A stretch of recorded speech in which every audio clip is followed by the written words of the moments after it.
जय गुरु जी, शुक्राना गुरु जी। गुरु जी के चरणों में कोटि कोटि प्रणाम। गुरु जी की प्यारी प्यारी संगत को जय गुरु जी। संगत जी, गुरु जी हमेशा कहा करते हैं कि शिव पुराण पढ़ा करो। शिव पुराण में आपको अपने सभी सवालों के जवाब मिलेंगे। आपको अपने जीवन में आगे जीने का मकसद मिलेगा। बहुत से आपके दुख, रोग, कष्ट दूर होंगे। आपको एक नई दिशा मिलेगी जीवन में चलने के लिए। और गुरुजी तो इतना कल्याण करते हैं और कहते हैं कि शिव पुराण जो भी पढ़ता है, पढ़ाता है, सुनता है या सुनाता है, गुरुजी उन सबका कल्याण करते हैं। तो संगत जी, गुरुजी की आज्ञा से आज से हम श्री शिव महापुराण का आरंभ करने जा रहे हैं। संगत जी, हम नहीं जानते गुरुजी किस रूप में कब किसका कल्याण करते हैं या करने वाले हैं। तो संगत जी, आप भी एक जरिया बने दूसरी संगत को साथ जोड़ने में, उनका कल्याण करने में। इस वीडियो को आप लाइक करिए, शेयर करिए, कमेंट करिए। जो भी आपकी संगत है, नई संगत है, पुरानी संगत है, या जो अभी नहीं जुड़े हैं गुरुजी से, जो कनेक्ट नहीं हुए हैं, उनके साथ जरूर शेयर करिए।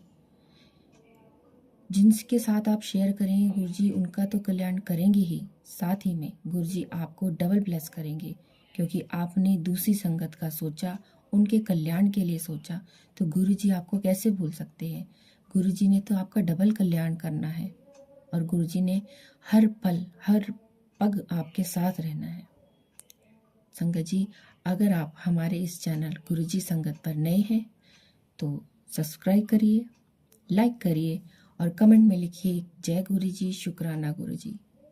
और हमारे साथ और बाकी संगत के साथ श्री शिव महापुराण का लाभ उठाएं और संगत तक इसे ज़रूर पहुंचाएं। पता नहीं गुरु जी ने कौन सी संगत के लिए, किन किन संगत के लिए ये शिव पुराण प्रारंभ करवा रहे हैं, किन का उन्होंने कल्याण कराना है, क्योंकि जरिया तो देखिए गुरु जी संगत को ही बनाते हैं हमेशा।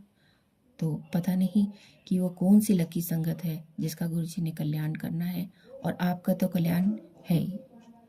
तो चलिए संगत जी, आज से श्री शिव महापुराण का आरंभ करते हैं गुरुजी के मंत्र जाप से। ओम नमः शिवाय, शिवजी सदा सहाय। ओम नमः शिवाय, गुरुजी सदा सहाय। जय गुरुजी, शुक्राना गुरुजी, अनंतम अनंतम शुक्राना गुरुजी। पापी देवराज की कथा से ये अध्याय शुरू हो रहा है। पापी देवराज की मुक्ति की कथा।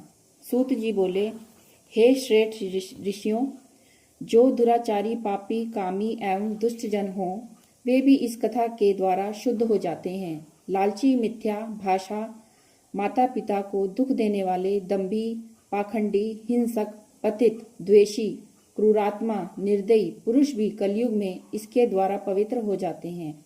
इस प्रसंग में एक प्राचीन इतिहास आपको सुनाता हूँ, जिसके श्रवण करने पर सभी पापों का नाश होता है।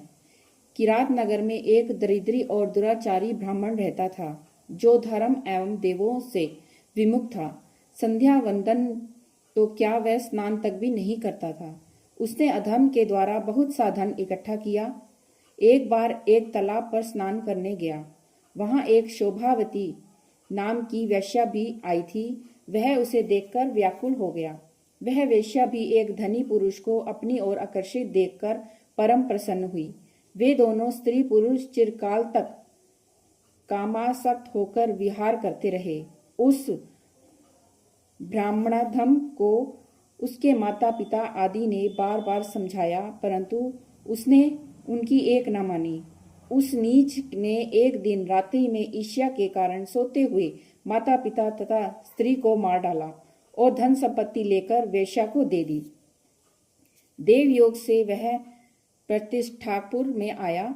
वहां उसने एक शिवालय देखा, जिसमें अनेक साधुजन एकत्र थे। वह ब्राह्मण वहां बीमार पड़ गया। उसी अवस्था में उसने एक ब्राह्मण के मुख से शिवजी की परम पवित्र कथा सुनी। 1 मास के अनंतर वह देवराज नामक ब्राह्मण मर गया। यमदूत उसे पकड़कर यमपुरी ले गए। उसी समय शिवलोक से शिवजी के दूत त्रिशूल लिए, भस्म लगाए, रुद्राक्ष धारण किए, उसे लेने यमलोक में पहुंच गए और यमदूतों से देवराज को छुड़ा लिया। फिर उसे दिव्य विमान पर चढ़ाकर कैलाश पर ले जाने लगे। उसी समय यमपुरी में भारी कोलाहल हुआ। उसे सुनकर स्वयं यमराज वहां आए और साक्षात शिव के समान उनके 4 दूतों को देखकर उनकी यथाविधि पूजा की। धर्मराज ज्ञान के द्वारा सब कुछ जान गए थे। दूतों ने ब्राह्मण को ले जाकर दया के सागर शिव को अर्पित किया। हे मुनि, शिव की यह कथा परम पावनी है, जिसके श्रवण मात्र से महापापी ब्राह्मण भी मुक्त हो गया। अतः शिव पुराण की कथा को विधि पूर्वक सुनने से तो अमर फल की प्राप्ति होती है। जय गुरु जी। संगत जी, अब हम शिव पुराण महापुराण का प्रथम अध्याय शुरू करते हैं। ओम नमः शिवाय। श्री शिव महापुराण रुद्र संहिता प्रथम खंड प्रथम अध्याय। महर्षि शौनकादिक का सूत जी से शंकर जी की महिमा सुनाने का आग्रह करना। पुरातन काल की कथा है कि भगवान श्री वेदव्यास जी महाराज के शिष्य एवं परम पौराणिक श्री सूत जी महाराज जी श्री गंगा जी और कालिंदी के संगम स्थल पर श्री शंकर भगवान की नगरी में त्रिभुवनपति श्री शिव जी की घोर तपस्या में लीन थे। उसी समय वहां पर महर्षि शौनका जी अपने साथ अनेक ऋषियों सहित पधारे। वे श्री सूत जी महाराज को शिव की उपासना में मग्न देखकर अपने हृदय में अत्यंत प्रसन्न हुए और हाथ जोड़कर श्री सूत जी से प्रार्थना करने लगे कि हे प्रभु दीनानाथ, हाँ, आप हमारी भव बाधा दूर करो, हमारे अज्ञान का नाश करते हुए ज्ञान के चक्षुओं को खोलो। हमारा हृदय बड़े संशय से घिर गया है। हे ज्ञानेश, आगे कलयुग आ रहा है, जो घोर संकट का समय है। इस कलयुग रूपी अज्ञान में हमें मुक्ति का मार्ग बतलाइए। हम सभी ऋषिगण आपके चरणों के दर्शन के लिए आए हैं। सौभाग्यवश आपके दर्शनों को प्राप्त कर हम सुख का अनुभव करते हैं। हे मुनीश्वर, इस समय अत्यंत भयंकर पाप युक्त समय आ गया है और आगे भी इससे अधिक भयंकर समय आने वाला है। हमें ऐसा ज्ञान पड़ता है कि कली काल में जीव घोर पापी हो जाएगा। जीव अपने सत्य सनातन धर्म को छोड़कर अधर्म करने लगेगा। वैदिक धर्मानुसार न चलकर निंदित कार्य करके निंदा का पात्र बन जाएगा। प्राणी असत्यवादी धर्म के लोपुप सत्कर्म रहित पाप कर्मों को करने लगेगा और कलयुग के प्रभाववश आदमी जाति कर्मों को छोड़कर एवं जप तप तीर्थ इत्यादि को भुलाकर केवल पाखंड को करने लगेगा। उनसे यम नियम तथा संयम कुछ भी न हो सकेगा। आज्ञा अनुसार होकर इंद्रियों के दास बनकर व्यभिचारी आदि कुकर्मों में पड़कर पापमय जीव व्यतीत करने लगेगा। सत्य को त्याग कर धर्म को छोड़कर असत्य को ग्रहण करेंगे। सारी वर्ण व्यवस्था अस्त व्यस्त हो जाएगी। ब्राह्मण अपने कर्मों को छोड़कर क्षत्रिय वैश्य तथा शूद्रों के कर्मों को करने लगेंगे। इसी प्रकार क्षत्रिय वैश्य भी अपने जातीय कर्मों को छोड़कर अपने जाति कर्तव्य को भुला देंगे। ब्राह्मण वैश्य क्षत्रिय ब्राह्मण शूद्र वैश्य वैश्य क्षत्रिय बनने का दावा करेंगे। कहने का तात्पर्य यह है कि सभी वर्ण अपने जातीय कर्मों से विमुख अधर्म आचरण को अपना लेंगे और घोर पाप कमाने लगेंगे। देव गुरु काम क्रोध और अहंकार में फंसकर इस पाप रूपी अथाह सागर में डूब जाएंगे। शूद्र यज्ञोपवीत धारण करेंगे और ब्राह्मण कहलाएंगे। इस प्रकार पाप ताप से पीड़ित होकर अपनी आयु को कम कर लेंगे। शूद्र मंदिरों में घुसने का प्रयत्न करेंगे। ब्राह्मण वैश्य मांस मदिरा का पाल करने लगेंगे। क्षत्रिय वैश्यगामी कुसंगी और भ्रष्टाचारी होंगे। स्त्रियां अपने पुरुषों को छोड़कर पर पुरुष तथा पुरुष अपनी स्त्री को छोड़कर अन्य स्त्री पर कामांधवश पाप के भागी होंगे। वैश्याएं सत्यवती नारी बनने का दावा करेंगी तथा सती स्त्री लांछन युक्त हो जावेंगी। पिता पुत्र माँ बेटी गुरु शिष्य का निरादर करने लगेंगे। जब तप शील बिल्कुल नष्ट हो जाएगा। पुरुष स्त्रियों को अपने भोग विलास की वस्तु समझकर उसका भोग करेंगे। ब्राह्मण केवल यज्ञोपवीत से माने जाएंगे। चतुर व्यक्ति अपने दंभ तथा चालाकी से पूजे जावेंगे। श्रृंगार केवल कली पूजा की 3 सामग्री कंघा, शीशा, सुरमेदानी, बालों को संवारना ही होगा। पाप कर्म करके अपने परिवार का पालन करने वाला ही व्यक्ति धनवान, बुद्धिमान समझा जावेगा। तीर्थ यात्रा करना आप पाप समझा जावेगा। इस कलिकाल में आसुरी प्रभाववश सज्जन पुरुष चिराग तले मिलना भी कठिन होगा।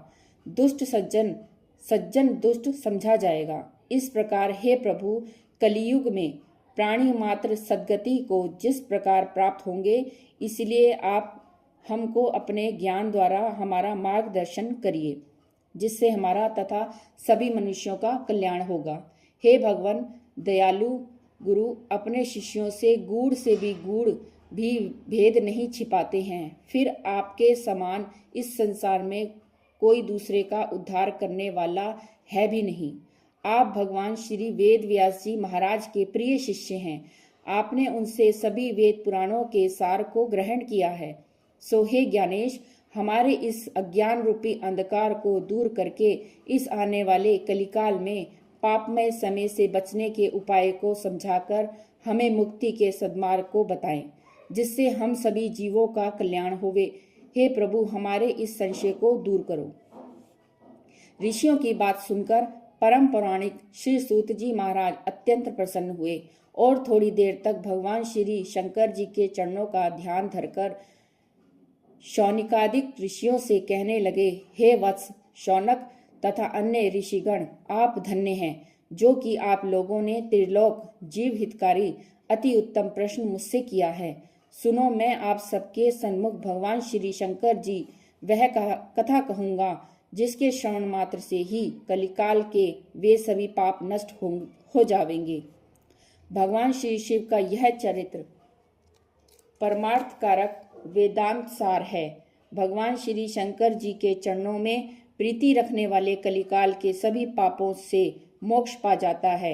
मस्तक पर भस्म का लेप करके भगवान श्री शंकर जी के शिवलोक को प्राप्त होता है। इनको नमस्कार करने वाला व्यक्ति पुत्र पौत्र के सुख का भागी होता है। हे ऋषिगणों, आप सब ध्यान पूर्वक सुनो।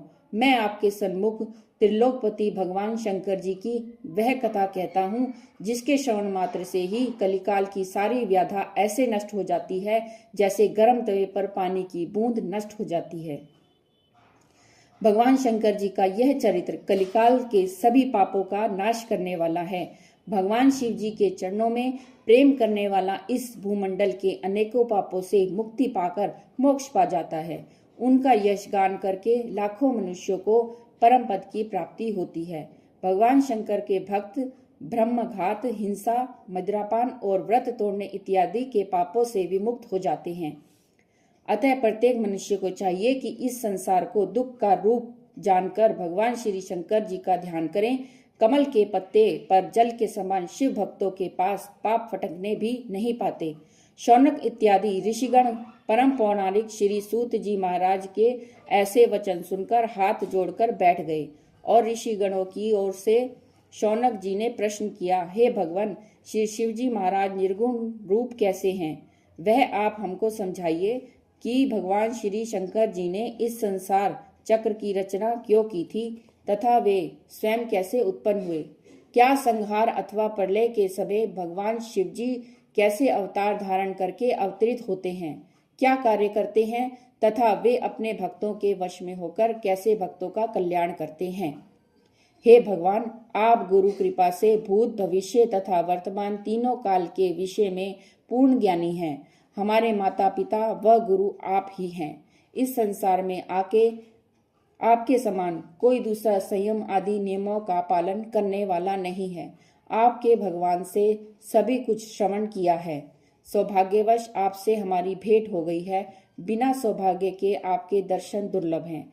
हे प्रभु, आप कलिकाल के पापों को नष्ट करने वाली भगवान श्री शंकर जी की परम पावन कल्याणकारी कथा सुनाकर हमें इस जीवन को सार्थक कीजिए। हे पाप मोचन, हे जगत पिता, हमारा इस संकट से उद्धार कीजिए। संगत जी, शिव महापुराण का प्रथम अध्याय यहाँ समाप्त होता है। दूसरा अध्याय हम कल श्रवण करेंगे। आप चाहें तो रिकॉर्डिंग किसी भी समय आप सुन सकते हैं। चलिए संगत जी, अगर शिव महापुराण पढ़ने में मेरे से कोई भी गलती हुई हो तो गुरु जी मुझे माफ़ करें, संगत जी मुझे माफ़ करें और शिव महापुराण का श्रवण करते रहें। चलिए संगत जी, गुरु जी के मंत्र जाप से समाप्ति करते हैं और कल के अध्याय की तैयारी करते हैं। ओम नमः शिवाय, शिव जी सदा सहाय। ओम नमः शिवाय, गुरु जी सदा सहाय। जय गुरु जी, शुक्राना गुरु जी। गुरु जी के चरणों में कोटि कोटि प्रणाम। जय गुरु जी, शुक्राना गुरु जी।